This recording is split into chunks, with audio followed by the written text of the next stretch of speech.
అతను కలం పడితే బహుమతుల పంట పండాల్సిందే. క్విజ్, వ్యాసరచన, టాలెంట్ టెస్ట్ పోటీ ఏదైనా సరే ఫస్ట్ ప్రైజ్ రావాల్సిందే. జాతీయ స్థాయిలో నిర్వహించిన వ్యాసరచన పోటీల్లో 40 లక్షల మంది విద్యార్థులు పోటీ పడగా ఖమ్మం జిల్లాకు చెందిన గోపీనాథ్ ప్రథమ స్థానంలో నిలిచాడు. రాష్ట్రపతి చేతుల మీదుగా అవార్డు అందుకుని అందరి ప్రశంసలు అందుకున్నాడు. ఇక్కడ కనిపిస్తున్న ఇతని పేరు చెన్నంపెట్టి గోపీనాథ్. ఖమ్మం జిల్లా ఎర్రుపాలెంకు చెందిన గోపీనాథ్ రైతు కుటుంబంలో పుట్టాడు. ప్రభుత్వ పాఠశాలలో విద్యను అభ్యసించాడు. చదువును ఏమాత్రం అశ్రద్ధ చేయని గోపీనాథ్ పట్టుదలతో తనకి ఇష్టమైన వ్యాసరచనలో పట్టు సాధించాడు.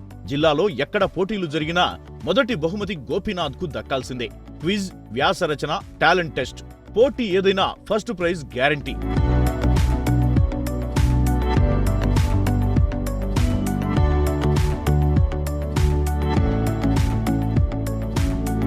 2017లో జాతీయ స్థాయిలో గ్లోబల్ వార్మింగ్ అనే అంశంపై నిర్వహించిన వ్యాసరచన పోటీల్లో ప్రథమ బహుమతి సాధించి అందరి చేత శభాష్ అనిపించుకున్నాడు. 13 భాషల్లో 16 రాష్ట్రాల్లోని 8500 పాఠశాలల నుంచి 40 లక్షల మంది విద్యార్థులు పాల్గొన్న ఈ పోటీలో గోపీనాథ్ తెలుగులో రాసిన వ్యాసానికి మొదటి బహుమతి వచ్చింది.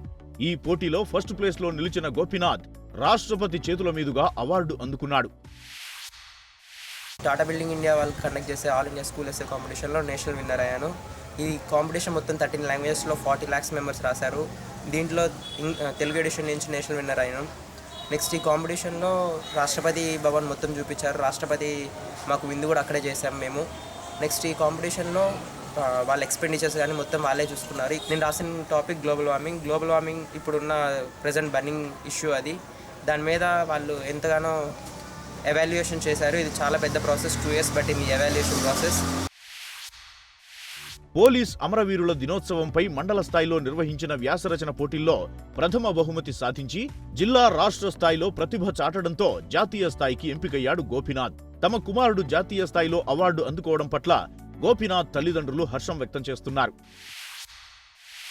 మా గోపీనాథ్ చిన్నప్పటి నుంచి ఎప్పుడు చదువుతూనే ఉంటాడు. చదువు అంటే బాగా శ్రద్ధ. ఎక్కడికి పోయినా పరీక్షల్లో ముందంజలో ఉంటాడు. రాష్ట్రపతి చేతుల మీదుగా అవార్డు అందుకోవడం మాకు చాలా సంతోషంగా ఉంది.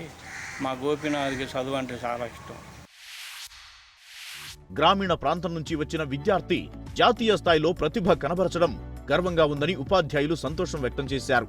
ప్రస్తుతం ఇంటర్ చదువుతున్న గోపీనాథ్ IAS కావడమే తన లక్ష్యమని చెబుతున్నాడు.